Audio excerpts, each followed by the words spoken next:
Hi, football fans. I'm Bill Carwell, and this is Nicholas Carwell. We are here today on the new sports broadcast show called Fourth and Inches. We're coming to you live from the Situation Room in an undisclosed location in Reedsville, Georgia. We will be discussing with you today a few games on the agenda around the nation in the top 25 matchups, some that we find very interesting. We sit around our living room all the time. We discuss football, so we want to share some of that with you. The top 10 matchups today. Number one, Alabama versus Louisville. From Orlando, Clemson will host Furman. Number two, ranked Clemson Tigers. The Georgia Bulldogs will host Austin Peay. Number four, Wisconsin defeated Western Kentucky last night, 34-3. Number five, Ohio State will host Oregon State. Number six, Washington versus number nine, Auburn in the big showdown in Atlanta today. Number seven, Oklahoma will host FAU. Number eight, the Miami Hurricanes will take on number 25, the LSU Tigers, the Bayou Bengals in Dallas. Number 10, Penn State will host App State. Number 11, Michigan State will host Utah State. Number 12, Notre Dame will host Michigan, which will be a real key showdown in that part of the country. Number 13, Stanford will host San Diego State. We will get into some of the matchups, and this being SEC country, I'm going to ask you, Nick. We're going to just start with the SEC. The prohibited favorites are in the East and the West. All the experts are predicting Alabama to come out of the West, Georgia to come out of the East. Who are the teams you think that might can surprise them, and why are these teams the favorites? Just because they met last year in the championship? Honestly, the only team that I feel can surprise either team is Auburn. Because Auburn had so much coming back in defense, especially in their front seven.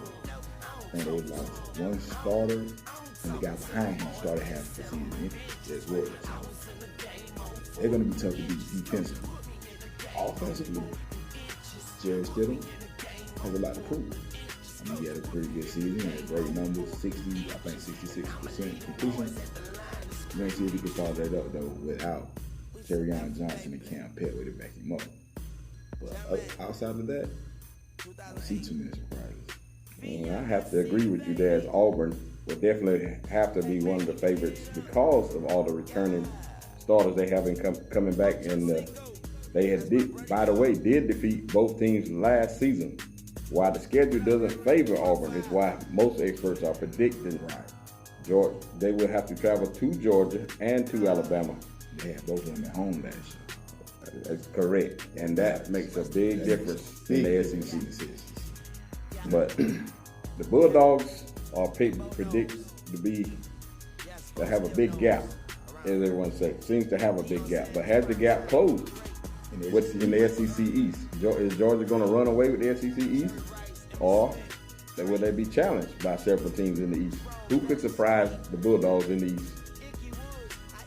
Missouri and South Carolina both can present different problems because they both can pass the ball. They have experienced quarterbacks.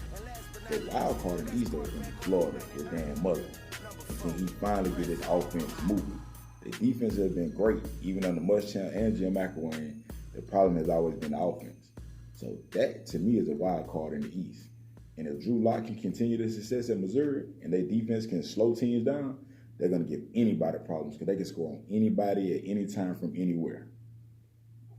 I have to think that South Carolina will be that team in the East that will challenge Georgia in the matchup in the second weekend of the season. I think that may determine the SEC East, but you hate to say that early in the year because there's so many more games to be played. But it is a key game. It is a big game. And as Missouri does have the offense, you do not want to get in a shootout with the Tigers. And the Florida Gators always have athletes. They have athletes everywhere. And if Mullen can put it together, they can definitely make some noise in the East. I think Georgia's problem, though, is going to be inexperience on the defense. Not the starters, but the rotation players. Because they lost so many players to the NFL last year, like a Lorenzo Carter, Dominique Sanders in the secondary, Aaron Davis in the secondary. Those 3-4 year starters. It's hard to replace experience. It's one thing about the Bulldogs. Everybody says Georgia is running back you. They just plug in another running back, and we've seen glimpses of DeAndre Swift, Elijah Holyfield, Brian Herron. They all have the capability of playing on the big-time college level. But they have not had to carry the load, as we would say, the 20 carries, 15, 20 carries. Who's to say they can carry the load or they fumble the ball? Nick Chubb and Sonny Michel were some of the best protectors of the ball, and those things are crucial. On the other side of the ball, the inexperienced defensive players, Georgia has a lot of players that have lettered last year. They played a lot of minutes. They logged a lot of game time. So even though the guys in front of them going to the NFL, they have guys capable. But the key question is third down. Third down, a lot of plays were made by Lorenzo Carter, Devin Bellamy, and Raekwon Smith. They made a lot of plays on third down that forced the other team to punt, and that is crucial. So the experience of knowing down and distance and being able to make the right play at the right time will be crucial for the Georgia Bulldogs this season. I don't think that pass rush will drop off much, though. With DeAndre Walker, Tyler Clark, Brenton Cox, the freshman, coming in, providing rotation time. So the pass rush should be just as good. The piece you cannot replace is Raekwon Smith. They just don't come around that often. It's hard to replace that. Yeah, he's the Butkus Award winner, and which is the equivalent of the Heisman Trophy on the defensive side. The Alabama Crimson Tide, we will speak on them. They did win the championship. They defeated Georgia in overtime in a thriller in Atlanta. And they seem to have a quarterback controversy there, which is unheard of for a defending champion coming back with a returning starter, having a quarterback controversy. But because I can't say his name, Tua came in and he sparked the tide in the second half against the Bulldogs, and Jalen Hurts, a 26-2 starter, was benched. And it would prove to be the right move, because without it, I don't think Alabama wins the championship. And now we go into the season, everybody's speculating who's the starter going to be. Of course, Nick Saban not giving the media much to go on. It's Nick Saban because that's what he do. But who do you think will be the starter and why? I think it go one or two ways. You can have a Tom Brady, Drew Brees situation where he comes in and take over forever. Or you can have a situation like when Dallas had Danny White. He came in and played good, but he's not the starter. And everybody knows that. So I don't know. It's hard to judge because he only played one half of football and it was good.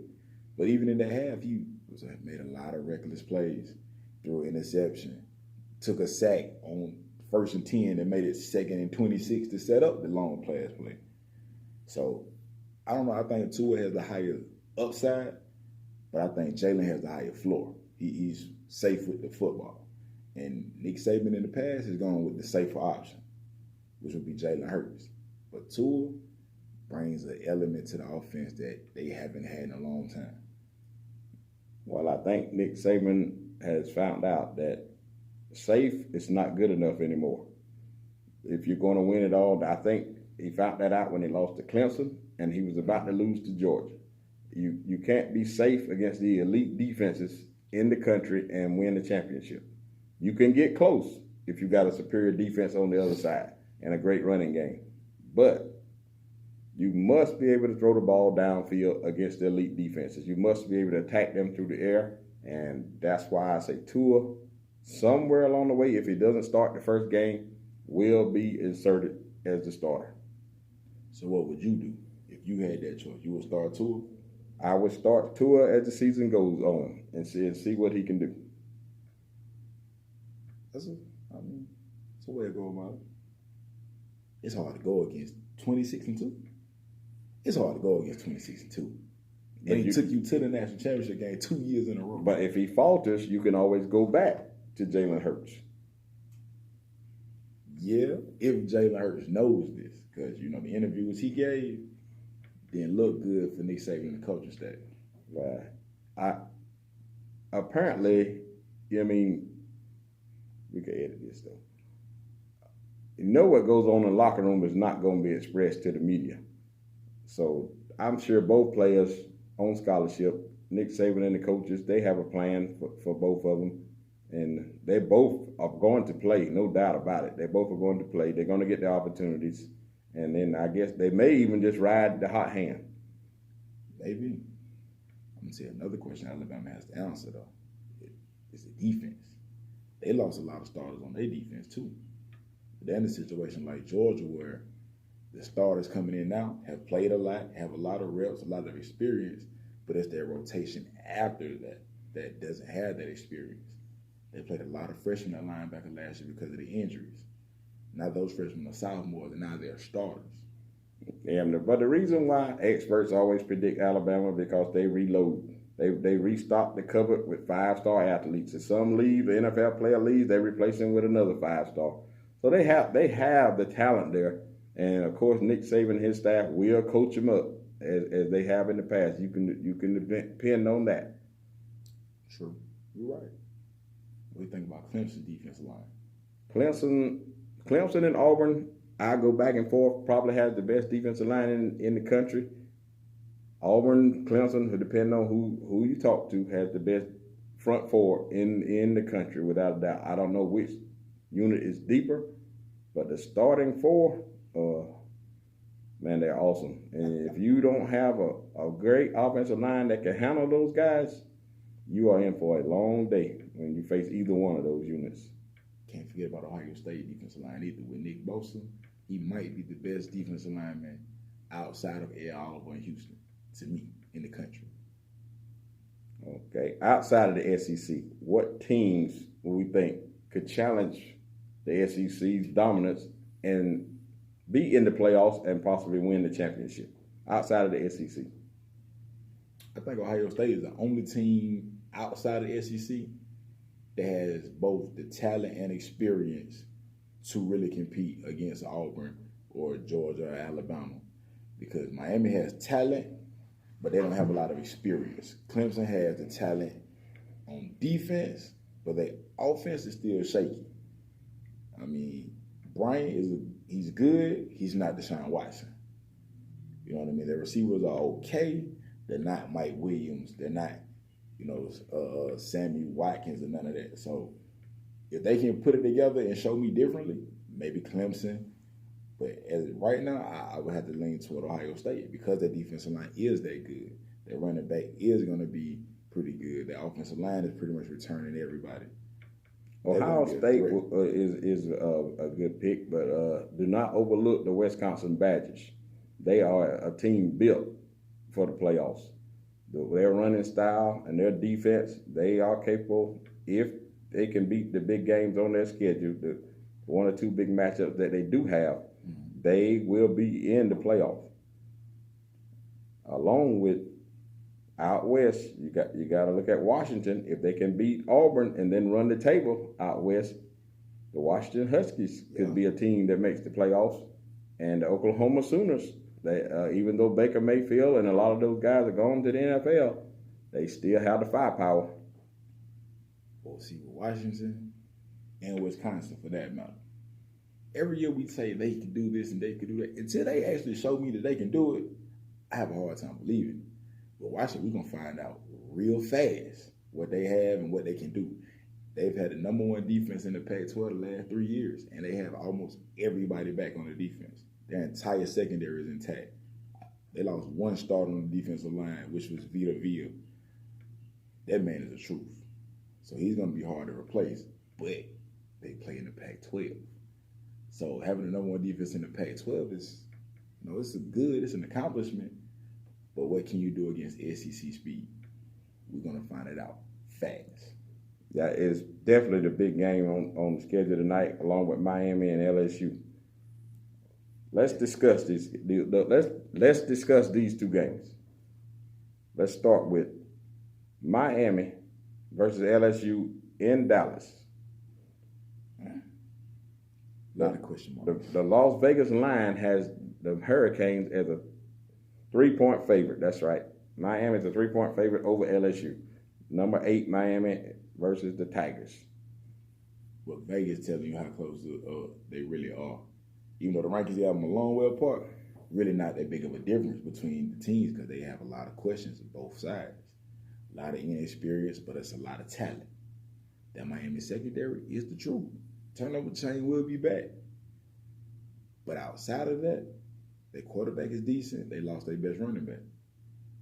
LSU keeps running backs. They always have talent on the outside. They always have a good defense. They haven't found a quarterback. And that's held them back for the last, 10 years maybe? So, we're going to see. According to reports, the quarterback that's starting this year is expected to do great things for the Tigers. Miami, I'm anxious to see, can they hold up to the physical team that LSU is going to bring the running game. They're going to pound it. They want to pound it and then take their shots downfield. If Miami can stand up in the trenches, I think Mark Richt is good enough on offense to manufacture some points. And the LSU Tigers better be ready. But one thing we know, Mark Richt will not be surprised by LSU's physicality, being a former SEC coach for all those years. But has he recruited well enough to stand up to that in his short time at Miami? That's going to be the key. And do he have the horses to run the race? We shall see. They have speed everywhere. Okay, what's the other game we was going to talk about? We can edit that out. What's the other game? Notre Dame, Michigan. I know we're going to get all of them, but okay, we'll go to Notre Dame hosting Michigan. Big rivalry up there in the Big Ten, is it? Yeah, well, Notre Dame is in the Big Ten, but they might as well be. They're part of like 3 different conferences. I think in basketball they play in one, and they're playing ACC in basketball. They play in ACC in every sport except football. And Notre Dame hosting Michigan. That should be a good one.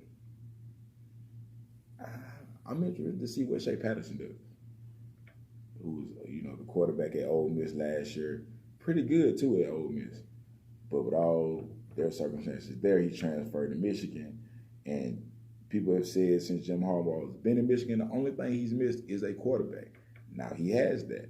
So with that quarterback and that defense that's been, I think, a top 3 in the nation, his 3 years he's been there, I'm interested to see if he can finally deliver a win against Ohio State or another win against Michigan State, because he's 1-5 against those 2 teams.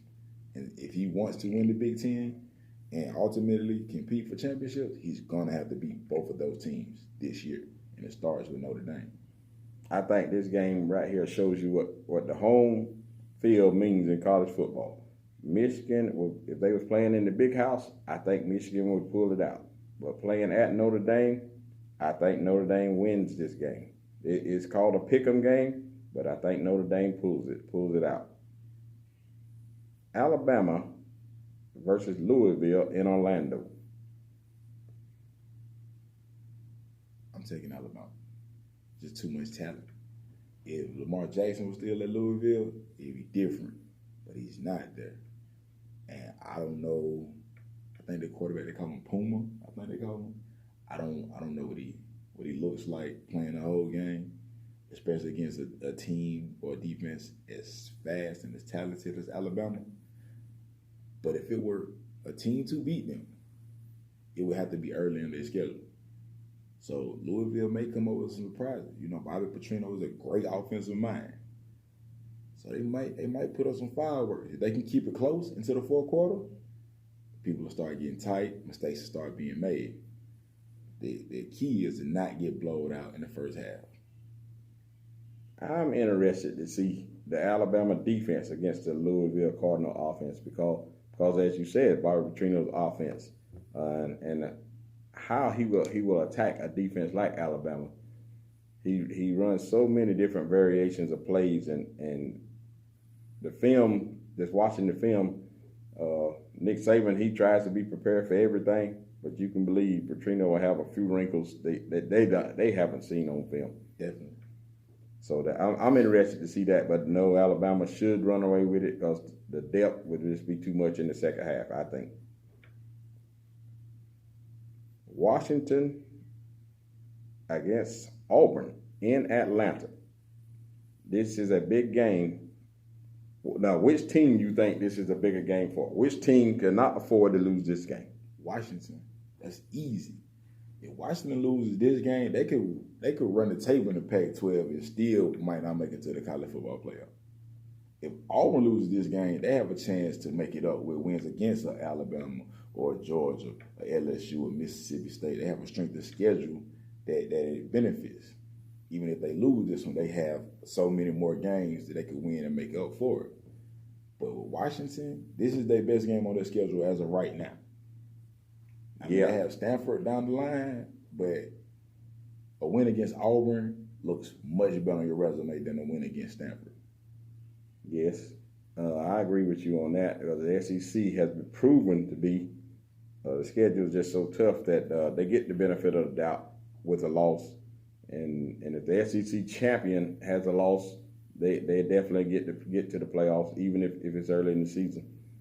And a two-loss Auburn team almost made it last year, so that proves the SEC reputation. Yes, Auburn can afford a loss and still bounce back. It will be hard for Washington to bounce back after a loss, but it can be done. 11-1 Washington still get in, but they definitely need it.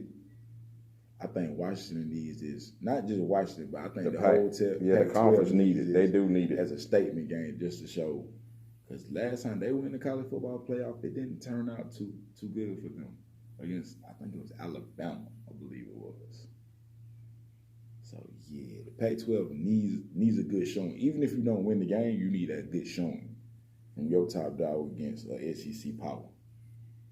Okay, all right, we'll go to break. With that, we'll go to break. We're back. We're back in the Situation Room on 4th and Inches, discussing South Carolina State at Georgia Southern. The Eagles coming off a dismal record last season. Chad Lunsford was the interim coach. He's been named the full-time coach, and the Eagles went on to win 2 of their last 3 games and gained a little momentum toward the end of the year. So everyone in Statesboro is eager to bounce back this season and get the Eagles back to their winning ways. What do you think about South Carolina State at Georgia Southern? One thing we know about Georgia Southern, they are a winning program. They are used to winning. So this game should be, the first step into that direction. I don't know much about South Carolina State, but I know that Georgia Southern is used to winning, and that those guys play very hard for that coach at the end of the season. So they should come in this year even more motivated and better prepared to get back to their winning ways and hopefully challenge for that Sun Belt Conference title. The Eagles returned like 15 starters this season, and I think they will be right in the middle of the Sun Belt, and they will give some people fits. Lunsford definitely knows what winning is all about. He knows the Southern way and all the traditions. So look for the Eagles to fly in 2018. We'll also discuss this next on the agenda, West Virginia and Tennessee, 3:30 on CBS. They're playing in Charlotte. It's not a true home game. Right? That's almost right in the middle. It should be a good crowd. Oh, it will be a huge crowd. A lot of questions on that Tennessee team, though. They had a terrible season last year. They got a new head coach in Jeremy Pruitt. A lot of people don't believe he can be a good head coach, which, is yet to be seen. He's a great defensive mind, though. And he will have to come up with a way to get more pressure on the quarterback. Last year, the 2 sack leaders had, I think, 5 sacks together between the 2 of them. Got talent, but they had to come improve it. Tennessee has a lot of talent on that roster, even though they just couldn't put it together last year. The wheels sort of came off the wagon, so to speak. Jeremy Pruitt is coming there. He's bringing that Alabama stability. He's bringing that defense along, and I'm pretty sure he's got the strength and conditioning program going in the right direction. And the Vols, I'm eager to see how they play against West Virginia today. You know, a lot of people mention Alabama when they speak about Jeremy Pruitt, and he was defensive coordinator there last year. But the most impressive thing he did to me was the year he was at Florida State. And he came there, he run the 3-4 defense, and early in the season it wasn't quite working. He changed the entire scheme mid-season and won a national championship because of it. That's impressive. That is, because most coaches, they're stubborn, they refuse to adapt. Sometimes you have to adapt to the talent that you have on the roster. Exactly. Even if you want to play a particular scheme, if you have oranges, you make orange juice. If you have lemons, you make lemonade. And that's the way it goes. Anything else you'd like to say to the football world before we wrap this up? One more thing about West Virginia. Their quarterback is the truth. He is an early Heisman favorite. Will Greer, which is a Florida transfer. He got hurt last season, which caused West Virginia to slide toward the end of the year. But they look for him to have a huge season this year. And that wide open offense, he got a lot to prove this year. Well, the Las Vegas line likes West Virginia. They must like the quarterback a lot. They establishing them as a 9.5 point favorite over the Vols. But I like the Vols to cover that point spread. You like the Vols? To cover the point spread. You know, West Virginia got a receiver that's up for the Blitnikoff too. To cover the point spread. 60 catches, 18 touchdowns. I like the Vols to cover the point spread. I don't know. I like Jeremy Pruitt. I like Jeremy Pruitt to keep the game close because he is a defensive mastermind. I don't know what they're gonna do on offense. They have what his name is, Keller Crisp, transferred in from Stanford. He's gonna challenge for their starting job. So we'll see how that plays out too. That's a quarterback controversy that not many people are talking about. Well, I believe Tennessee is going to run the ball, try to control the clock, play good defense and special teams, and win in the fourth quarter. I believe that's the formula they'll use. I don't know if it's going to work for them, but I believe that's the formula they'll use. Sounds like a good plan to me. Anything else you'd like to add? No, not really. I mean, this first episode, I want to welcome all y'all. Thank y'all for watching. Please continue to hit the subscribe button, like. We're going to be here every week, all season long. Yes, this is 4th and Inches. As we say in these parts, go Eagles. Go Dogs. And with that, it's time to let the big dogs eat. Ooh.